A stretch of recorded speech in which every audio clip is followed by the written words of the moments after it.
So last na yung dalawa.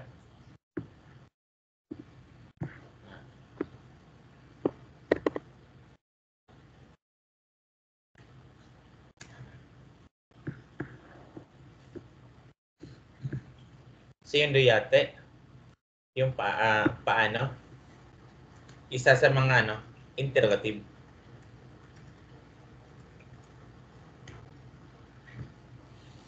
So duyate is used to ask the way or method of doing something. To answer such questions, the pattern learned in one is used. So lang nagtatanong kung paano pumunta at saka paano ginawa. Yung gagamitin na pattern, pag sasagot ka, ito no? Sa one. Yung naka-tapeform yung verb, no? So pag sasagot ka dito sa tanong na ito, no? Kanang daga kumade, dayate ikimasu ka. So paano po pupunta dun sa school niyo? So kiyoto ikikara, rokubang no baso ni note, daga kumade orimasu. So I take the number 16 bus from Kyoto Station and get off at Daigakumai. Kanang tanong na lang. Mula sa bahay mo hanggang sa company mo, paano pupunta? So, otsi kara, so kaisha made dendo yate ikimasu ka? So, ito yung gagamitin na pattern pag sasagot ka. So, verb T form. So, verb T form. So, for example, mula sa bahay hanggang bus station ay ano ba yun dito? Ay sakay ka na, sakay ka ng, for example, jeep. Kasi yung maraming jeep. No? So, otsi kara, then, bus ikimade, then, jeep ni.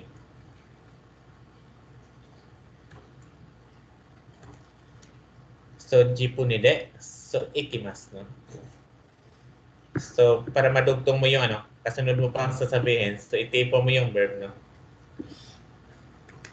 So, mula sa bayan hanggang bus station, ay sakay ka ng jeep. Sa bus station, ay lipat ka ng sakay sa kung sama lang, number 50 na bus. Kasi sa Japan, by number yung bus.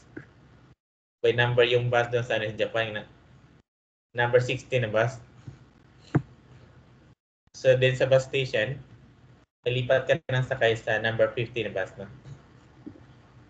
Para madugtong mo ito, no? Kailangan mo itipon yung naunang verb. Dito. So, nakaite. Then, baso ikide. Then, gojubang no baso ni. So, norikaimasu. Ibig sabihin ng norikaimasu, yung lilipat ka ng sakay. No? Hanggang hindi pa makarating ng company, itipo mo yung verb. Then, baba ka, for example lang, sa harap ng SM na lang. Then, baba ka sa harap ng SM. At sa SM, at mula sa SM, ay maglalakad ka na lang ng about 15 minutes hanggang sa company. Medyo mahaba nga lang siya, no? Para maano ko yung T-form, no? So, para madugtong mo naman yung baba ka sa harap ng SM, kailangan mo na naman itipon yung verb na to, no? So, norikaite. Then, SM no maide. SM no maide. So, orite. Then, sorry kara. So, kaisha made jugufun guray. So, aroite ikimasu. Medyo mahaba nga na siya.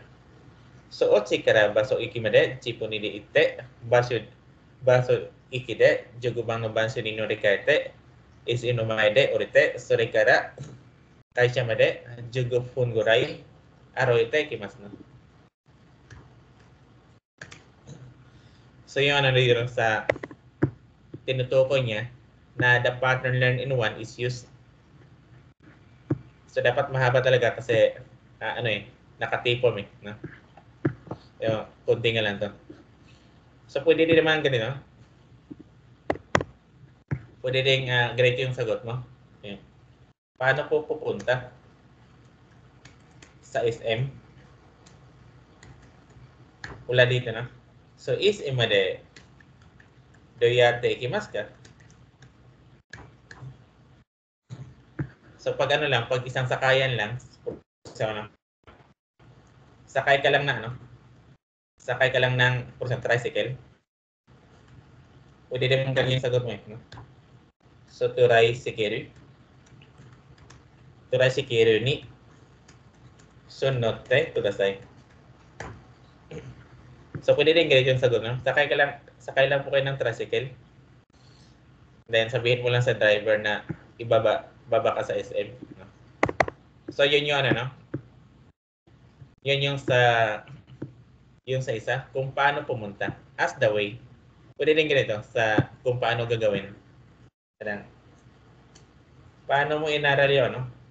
Paano mo inaral yung kanji?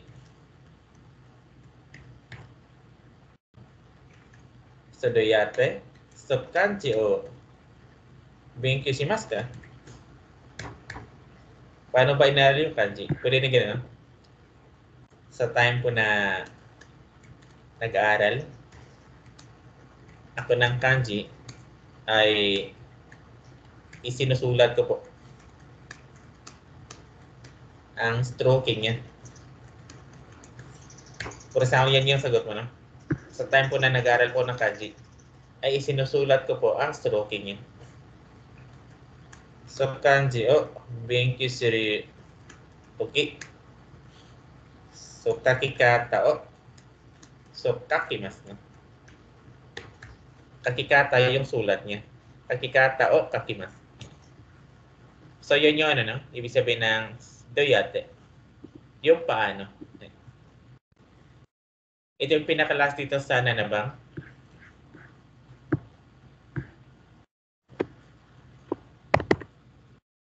Yung dono noun.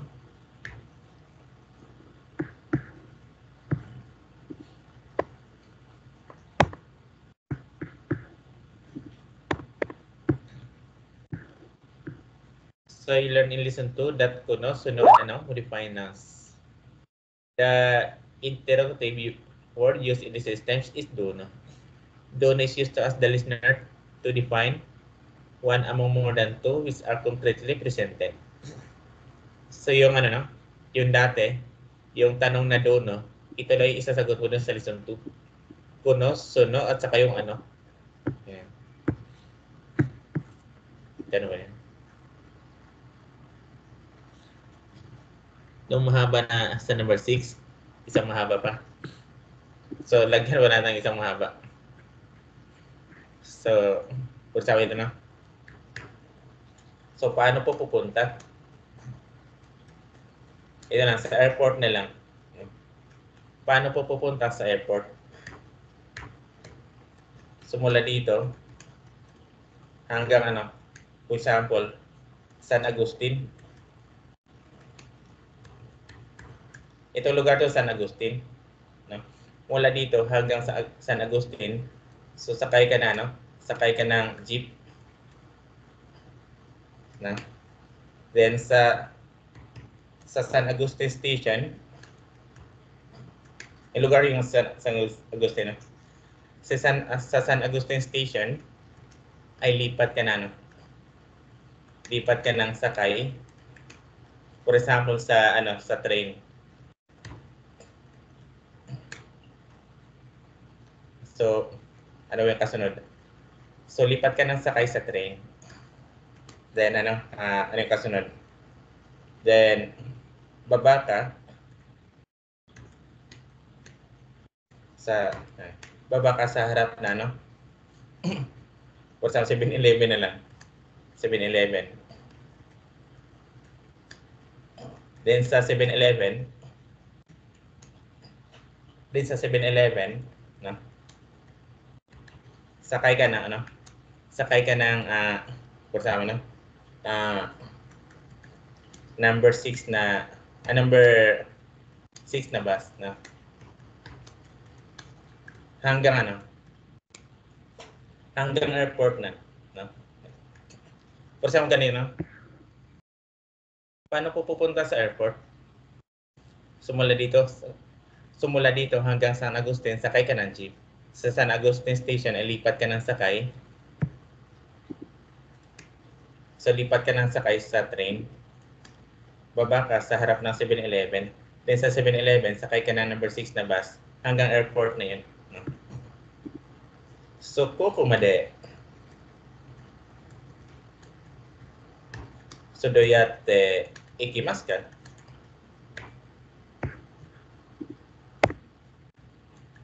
So, ko kara sa San Agustin made. Jeep po ni. No?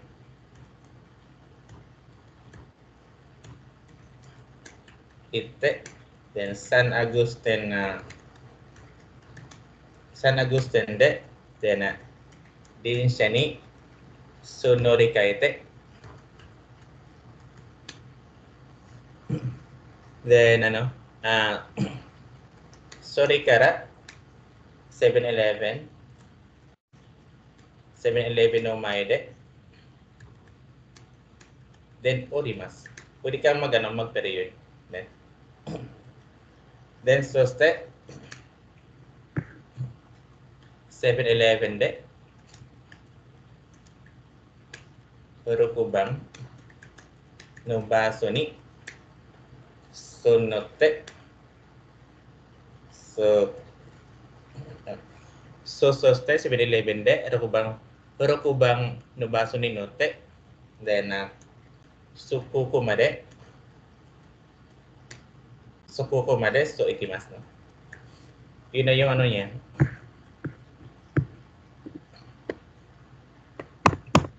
Medyo mahaba nga lang, no?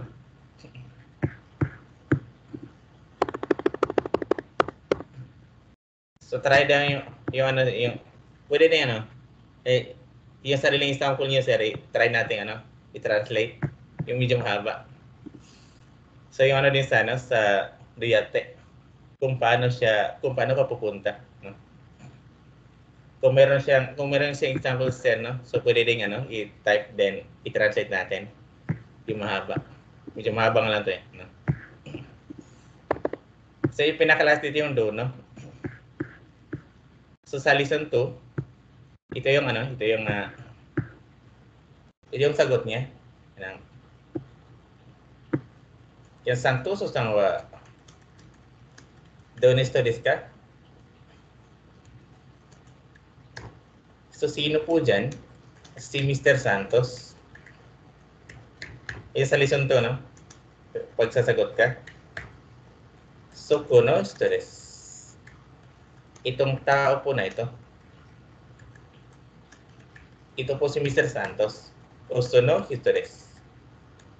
So yung tao po na yan. Na?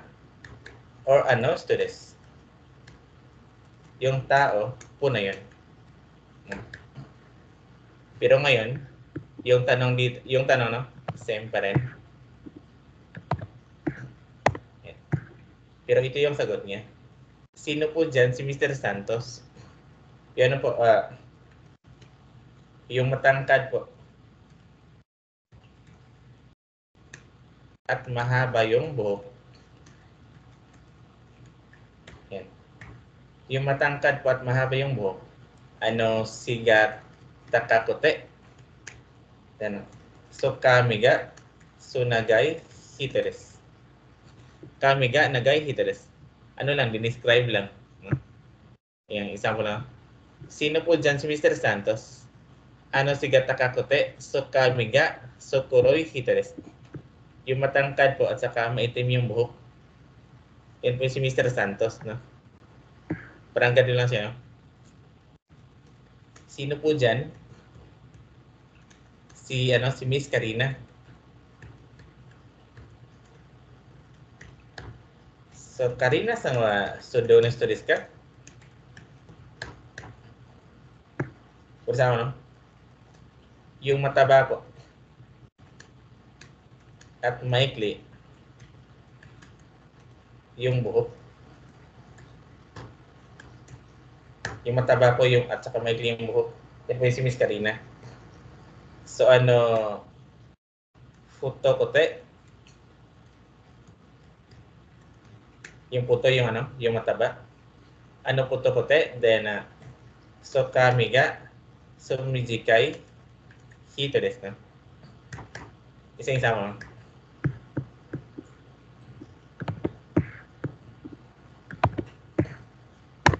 Ito, ano to eh? Adjective. Yung adjective, ano? Yung sagot niyan. Pero pwede ring verb. Yung ginagawa niya. No? So, sino po dyan? Si Miss Karina. Kaya na ano po? Yung kumakain po na ano? Kumakain po ng, for example, barbecue. Yan po yung si Miss Karina. Ano barbecue? Oh. So, tabiteri. Hito desu. Isa sama. Sino po si Miss Karina? Yung ano po, yung sumasayaw po. Yan po yung si Miss Karina. Ano, dance, stereo. So, hito desu. So, maliban sa adjective yung pwede mong isagot, no? Pwede din yung pwede din yung verb. No? So, ito sa ginagawa niya. Ito kung yung sa attribute of a person. Pwede din ganun, no? Yung suot niya naman.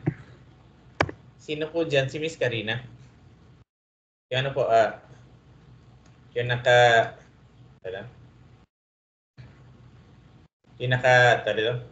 black shoes.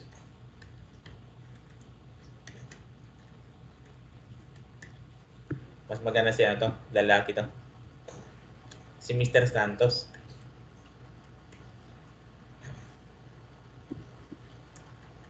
Santos o San Juan de Studies ka? So, sino po dyan si Mr. Santos? Yung naka-black shoes po. Kuroy? Kotso? So, haiteru? So, hito desu. Last naman. Sino po dyan si Mr. Santos? Yung suot niya? Yung po? Yung naka-sweater po. So, sita? So, kiteru? So, hito desu. Okay. So, yung na pwede rin yung yung may dala. Yung, sino po dyan si Mr. Santos? Yung merong yung merong dalang payong. Kasa o sumoteru so hito desu. Ibig ko lang sabihin dito, no? Hindi lang ito yung pwede mong sagot, yung naka-adjective. Pwede din yung verb. Pwede din yung kung ano yung suot niya. Pwede din yung kung ano yung dala niya. No? Yung sana na bang. So, yung pinaklase ito sa Rokubang. Yung sa Jorokubang. Sa 16. So, wala nang tanong doon, no? Send ko lang na.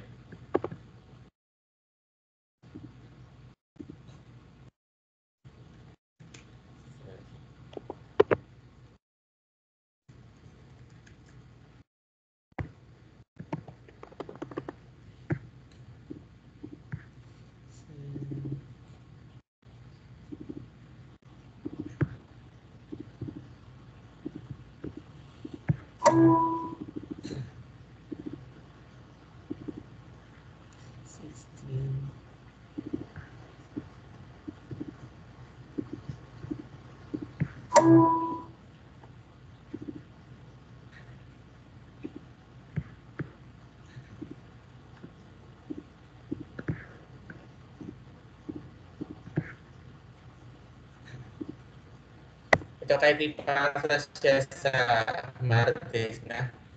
Kasi wala namang klase sa Martes ipasa, okay lang. Before mag, 10.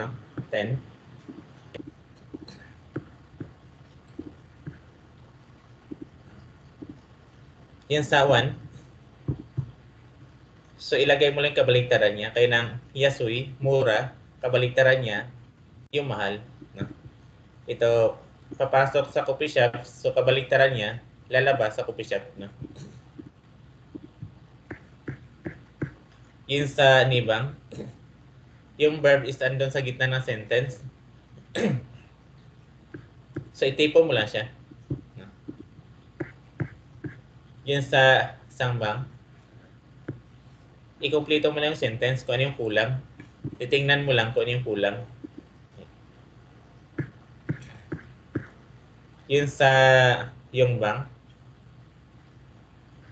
ito lang din yung isasagot mo. Sato sang no kabang wa dore desu ka? So alin po dyan yung bag ni Misato?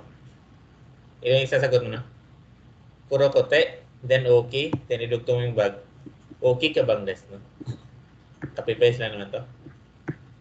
Yun sa gobang. So analyze mo lang dalawang adjective. Kung magka-contradict ba yung notion niya o hindi. So pag magka-contradict, so gamit ka ng ga. Sa pag hindi, so nakakute. Nasiguto wa tayo hindi ga o musiro desu. Kahit na mahirap na yung trabaho niya, pero interesting naman. Or si Katetsu wa hayakute yasoi desu. Yung subway train daw ay mabilis tumakbo, then mura lang yung pamasahe. No? Yung sa Arokubang, replyan mo lang siya. Niyoniki tekara, dono korai nihongo, benki shimashita ka? So, gano'n daw siya katagal nag-aral ng Nihongo after niya makarating ng Japan.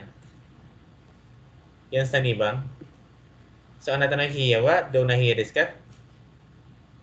So, anong klaseng kwarto po yung kwarto mo? No?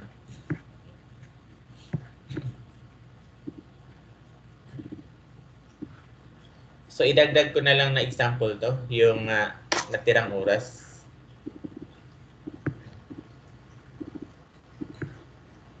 Ito, example siya sa book.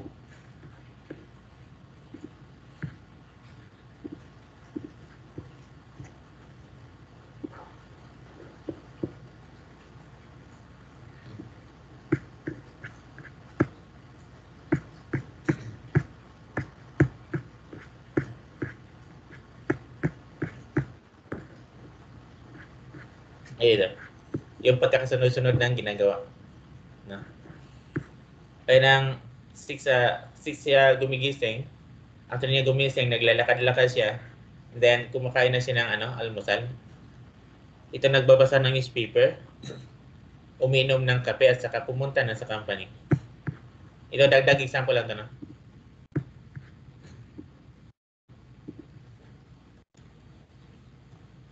So nagbabasa ng newspaper, so uminom ng kape,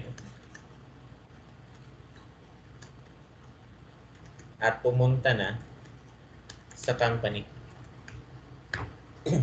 Yung pinakaunang pattern. So, shinbun o. So, yonde. So, kuhe o. Nonde. So, rikara. So, kaisha e. So, ikimasta. No? Yan sa 2. Ito kumain siya kasama yung kaibigan niya sa restaurant. So, after nilang kumain, ay umuwi na siya. Then, pag-uwi niya sa bahay, ay nag-aral na siya ng Nihongo. Kumain na kami ng kaibigan ko sa restaurant.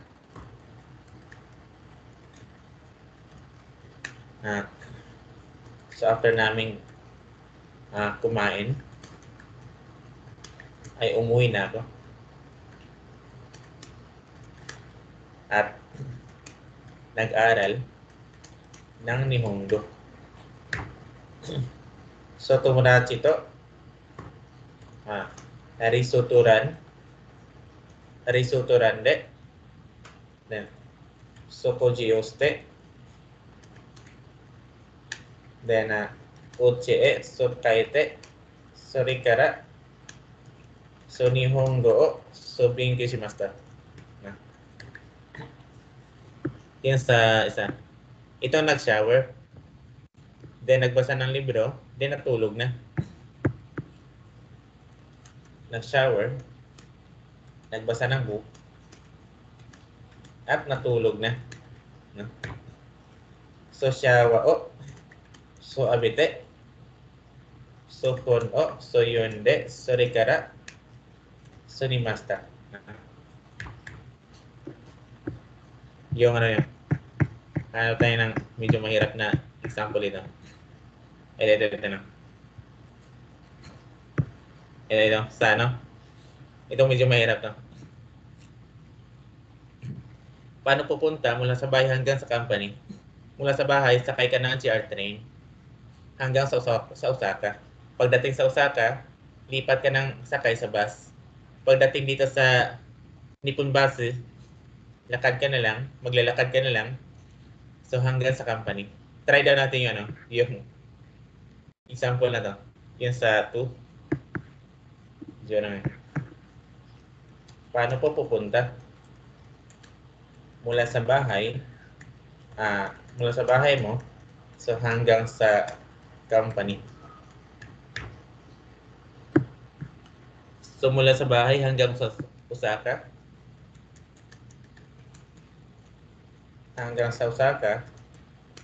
ay sakay ka ng GR train.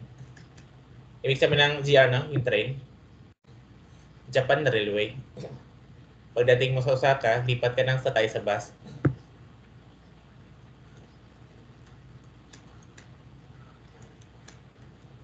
Ay lipat ka ng sakay sa bus. So, baba ka dito. Nippon Bus to eh. Yung ano? Baba ka sa Nippon Bus.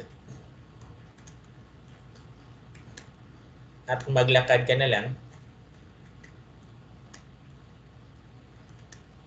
hanggang sa company.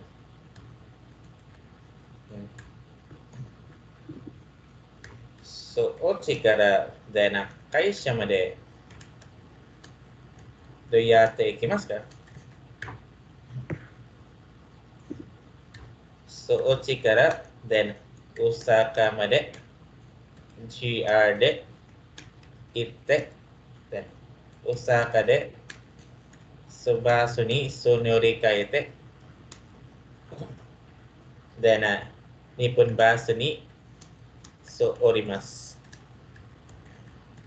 Then, sore kara, so kaisha made, then ikimasu na. Ito yung nakaroon. Itipon pa rin pala natin ito. So, ochi kara, Osaka made itte, GR de, Osaka made, GR de itte, then basu ni norikaete, Nippon Bus ni orite, sore kara, kaisha made ikimasu na. Try daw na yun sa isa. Mula doon sa bahay hanggang sa company, maglalakad lang siya hanggang sa Osaka. So, lipas siya ng sakay sa bus. Sasakay pala siya dito sa bus, no? Then, baba siya dito sa Nippon Bus. Then, magbabike na lang siya hanggang sa company. Hindi mahabang na lang.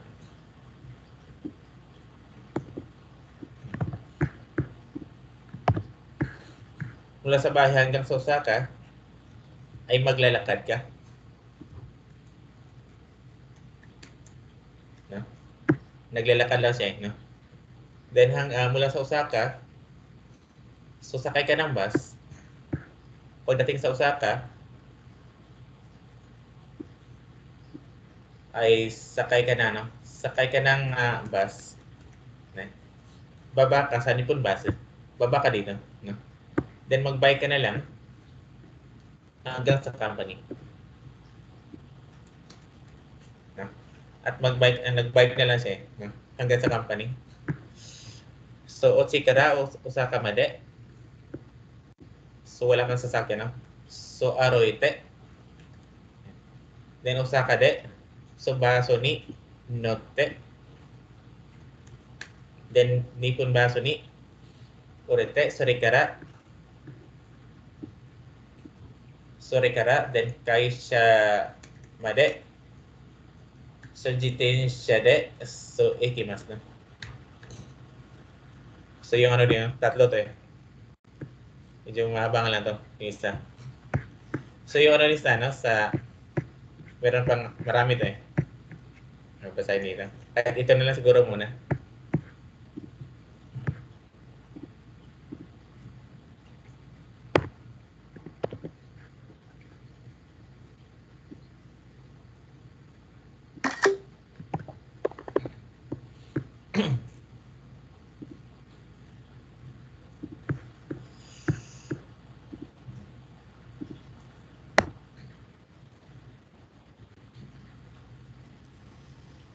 So, time na din pala. So, balik tayo sa, ano, sa Martes.